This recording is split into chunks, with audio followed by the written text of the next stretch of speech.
السلام علیکم خواتین و حضرات، آج ہم آپ کی خدمت میں غالب کی جو غزل لے کر پیش ہوئے ہیں وہ قدر مشکل ہے، اور ہم پہلے ہی آپ سے بارہا عرض کر چکے ہیں کہ غالب کا کلام اگر آسان ہوتا تو بے شمار اساتذہ اپنے اپنے رنگ میں اس کی شرح نہ کرتے۔ مشکل ضرور ہے لیکن بے انتہا معنی خیز ہے، اور ہمیں یقین ہے کہ ایک مرتبہ آپ غالب کے کلام پر دسترس حاصل کر لیں گے یا کسی حد تک اس پر حاوی ہو جائیں گے تو انشاءاللہ پڑھے لکھے لوگوں میں اور ادبی محفلوں میں آپ کی قدر کی جائے گی، کیونکہ غالب کو سمجھنے والے اور سمجھانے والے بھی کم ہیں۔ لوگ غالب کے کلام کو اکثر چھوڑ دیتے ہیں، کچھ تو مشکل الفاظ کی وجہ سے اور کچھ ان اشاروں کی وجہ سے جو کہ ان کے کلام میں جا بجا ملتے ہیں اور جو دیکھنے میں مشکل ہوتے ہیں، لیکن جب ہم ان پر غور و فکر کرتے ہیں اور ان کو سمجھ جاتے ہیں تب ہمیں علم ہوتا ہے کہ یہ تو انتہائی آسان اور سامنے کی بات تھی۔ تو چلیے شروع کرتے ہیں۔ آج جس غزل کا ہم نے آپ کے لیے انتخاب کیا ہے اس کا پہلا شعر ہے: غافل با وہم ناز خود آرا ہے، ورنہ یاں بے شانہ صبا نہیں ترا گیا کا۔ غافل انہوں نے یوں سمجھ لیجئے کہ انسان کو مخاطب کرتے ہوئے کہا ہے کہ تو غفلت میں پڑا ہوا ہے اور وہم ناز خود آرا ہے، یعنی اس کو اپنے اوپر بہت ناز ہے۔ خود آرا ہے یعنی خود کو ہی سب کچھ سمجھتا ہے، ورنہ وہ کہتے ہیں کہ دنیا کی حقیقت یہ ہے بے شانہ صبا۔ شانہ کہتے ہیں کندھے کو اور صبا کہتے ہیں ہوا کو، اور ترا کہتے ہیں خوبی کو، اور گیاہ کا مطلب ہوتا ہے گھاس۔ آپ تھوڑے سے الجھ گئے ہوں گے، لیکن ہم اب اس شعر کی جب تشریح کریں گے، اس کا مطلب آپ کو بتائیں گے تو انشاءاللہ سب چیزیں آپ پر اچھی طرح واضح ہو جائیں گی اور آپ اس کو بہت آسانی سے سمجھ جائیں گے۔ غافل ہم نے آپ کو پہلے ہی بتایا کہ انہوں نے انسان کے لیے کہا ہے کہ نہیں، غفلت کا مارا ہوا انسان ہے، اور وہ جو کچھ بھی کرتا ہے، اس کا جو بھی کام ہوتا ہے اس پر وہ بہت ہی فخر و ناز کے وہم میں مبتلا ہو جاتا ہے کہ جی میں نے یہ کارنامہ سر انجام دیا اور میں نے وہ کارنامہ سر انجام دیا، اور میں نے ایسے کاروبار کیا اور اتنا پیسہ کما لیا، اور میں نے میرے اتنے بچے ہیں اور وہ سب کامیاب و کامران زندگی گزار رہے ہیں۔ تو وہ ایک طرح سے اپنی خود ستائی کرتا ہے، خود آرائی کرتا ہے اور اپنے آپ کو بہت ہی باکمال سمجھتا ہے۔ تو وہ کہتے ہیں کہ اس کائنات میں کوئی چیز ایسی نہیں جس کے لیے اللہ تعالیٰ نے ضروری سامان نہ پیدا کیا ہو، یعنی اسباب کسی بھی کام کے ہونے کا جو کچھ سبب ہوتا ہے وہ اللہ ہی کی طرف سے ہوتا ہے۔ اللہ اگر ایسے اسباب پیدا نہ کرے تو انسان کو مواقع نہیں مل سکتے۔ یہ سارے مواقع جو ہیں یہ اللہ تعالیٰ کی ذات ہی پیدا کرتی ہے۔ اب وہ کہتے ہیں کہ اب آپ گھاس کو دیکھ لیں، کیسی بظاہر حقیر سی چیز ہے،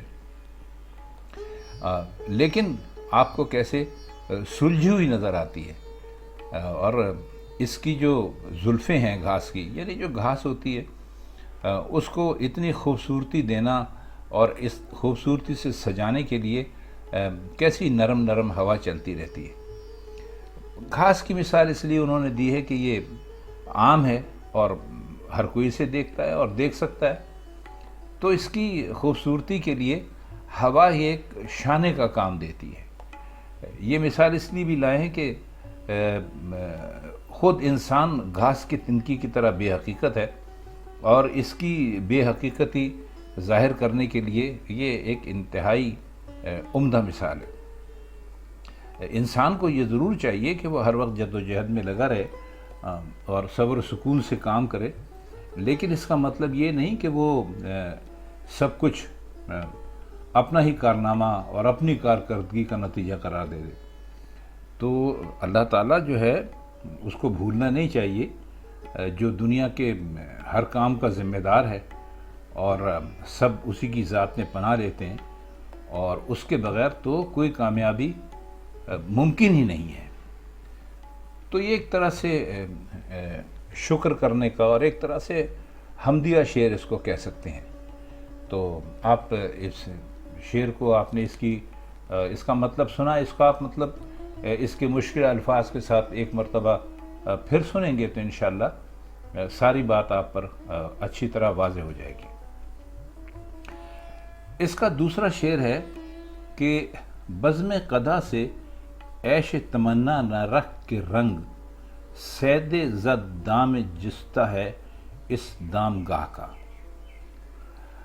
اب بزم قدا کہتے ہیں شراب کی محفل کو، آپ کو کئی مرتبہ بتلا چکے ہیں، اور رنگ کا معنی یہاں استعمال ہوا ہے خوشی میں یا خوشحالی میں، اور صید زد دام جستہ کا مطلب ہے وہ شکار جو جال میں پھنس کر نکل گیا ہو، اور دامگاہ کہتے ہیں اس جگہ کو جہاں شکار کے لیے جال بچھا ہوا ہو۔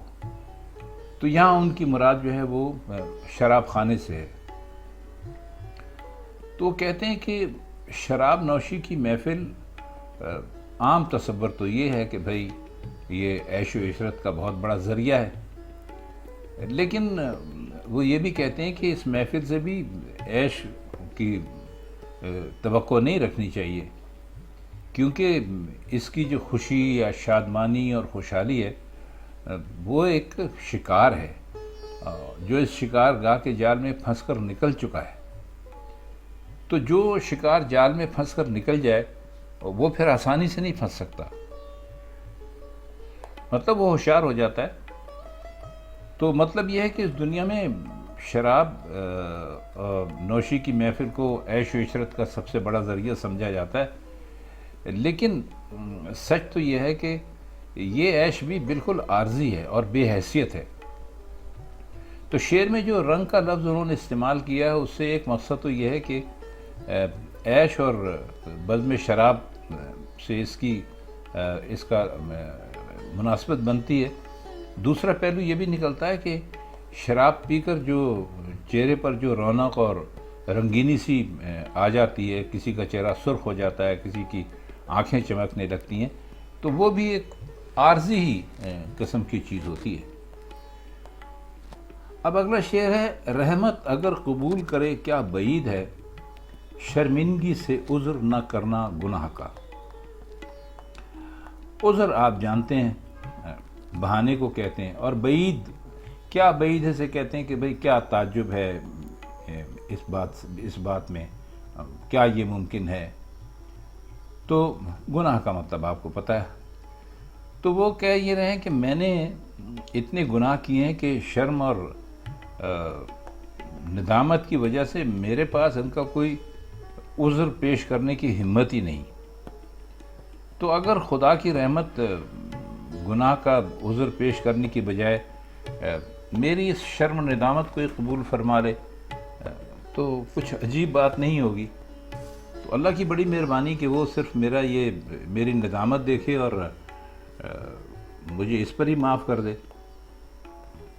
تو وہ کہتے ہیں کہ شرم و ندامت جو ہے نا وہ بجائے خود ایک عذر گناہ ہے، کیونکہ وہ اپنے افعال کو یا جو کچھ وہ کرتے رہے اس کو ناپسندہ سمجھتے ہیں۔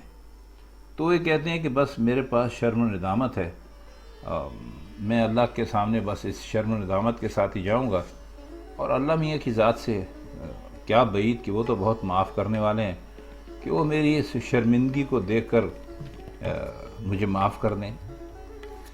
اگلا شعر ہے کہ مقتل کو کس نشاط سے جاتا ہوں میں کہ ہے، پر گل خیال زخم سے دامن نگاہ کا۔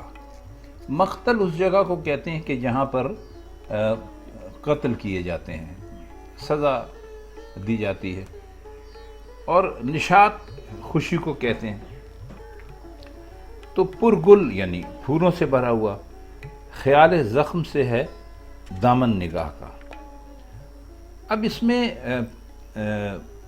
یہ کہہ سکتے ہیں کہ وہ مجھے محبوب کے ہاتھوں سے قتل ہونے کی بشارت یا خوشخبری تو مل چکی ہے، اور دیکھیے میں کس خوشی سے اور کس مسرت کے ساتھ قتل گاہ کی طرف جا رہا ہوں. تو ایسا لگتا ہے کہ زخموں کا خیال آتے ہی، ظاہر ہے جب آدمی قتل ہوتا ہے تو زخم تو بنتا ہی ہے، تو زخموں کا خیال آتے ہی میری نگاہ کا جو دامن ہے وہ پھولوں سے بھر گیا ہے. اور یہ خوشی کی آخری حد ہے، اور اس کی دو وجوہات ہیں. ایک تو یہ کہ محبوب کے ہاتھوں سے قتل ہوگا، اور دوسری یہ کہ یہ جو عشق و محبت میں جو کبھی نہ ختم ہونے والی مصیبتیں اور ظلم و ستم جن سے میرا واسطہ رہا ہے وہ ختم ہو جائیں گی، اور زخموں کو پھولوں سے رنگینی کی بنا پر انہوں نے تشبیہ دی ہے. تو مزے کا شعر ہے، اس میں آپ سوچنے کے لیے بہت کچھ ہے. اور اب اس کا آخری شعر ہے کہ جاں در ہوائے یک نگہ گرم ہے اسد، پروانہ ہے وکیل تیرے داد خواہ کا. اب ہوا جو ہے یہاں پر شوق اور لگن کے معنی میں انہوں نے استعمال کیا ہے، اور داد خواہ یعنی کہ جو داد چاہنے والا، تعریف چاہنے والا وہ اس کے لیے. تو وہ کہتے ہیں کہ اے میرے محبوب، مجھے تو بس تیری ایک نگاہ گرم کی آرزو ہے. نگاہ گرم کا مطلب ہے محبت بھری نظر، اور اسی کی آرزو میں میری جان اٹکی ہوئی ہے، اور تیری محبت کی نظر پڑتے ہی میں جل کے مر جاؤں گا. اور تیرے اس فریادی، یعنی خود کو کہہ رہے ہیں اسد نے پروانے کو اپنا وکیل بنایا ہے. وجہ یہ ہے کہ وہ بھی شمع کی لپیٹ میں، جسے شمع کی نگاہ گرم کہنا چاہیے، جل کے مر جاتا ہے. تو جو شخص محبوب کی نگاہ گرم کا مشتاق ہو، نگاہ گرم چاہتا ہو، اس کے لیے پروانے سے بہتر وکیل نہیں مل سکتا. تو انہوں نے پروانے کو اپنا وکیل مقرر کیا ہے، کیونکہ جیسے وہ ایک نگاہ گرم کے منتظر ہیں اور اس سے جل کے مر جائیں گے، ویسے ہی پروانہ جو ہے وہ بیچارہ بھی آپ جانتے ہیں کہ شمع پہ اسی طرح نثار ہو جاتا ہے کہ جب وہ شمع کے قریب جاتا ہے تو شمع کا شعلہ جو ہے اس کو جلا دیتا ہے. تو خواتین حضرات، یہ تھی آج کی غزل، جس کے مشکل الفاظ کے معنی اور شعروں کا مطلب کچھ ہم نے کرنے کی کوشش کی. اگر آپ کی سمجھ میں یہ تمام باتیں آ گئی ہوں گی، مشکل الفاظ کے معنی بھی سمجھ گئے ہوں گے، اور شعروں کے درمیان جو چھپے ہوئے مطالب ہیں مرزا کے، ان سے بھی آپ کو کچھ نہ کچھ واقفیت ہو گئی ہوگی، تو ہمیں بہت خوشی ہوگی. تو اب مرزا غالب کے اشعار کی اس محفل سے ہم آپ سے اجازت چاہتے ہیں. پھر کسی ویڈیو میں آپ سے دوبارہ پھر کبھی ملاقات ہوگی. تب تک کے لیے خدا حافظ.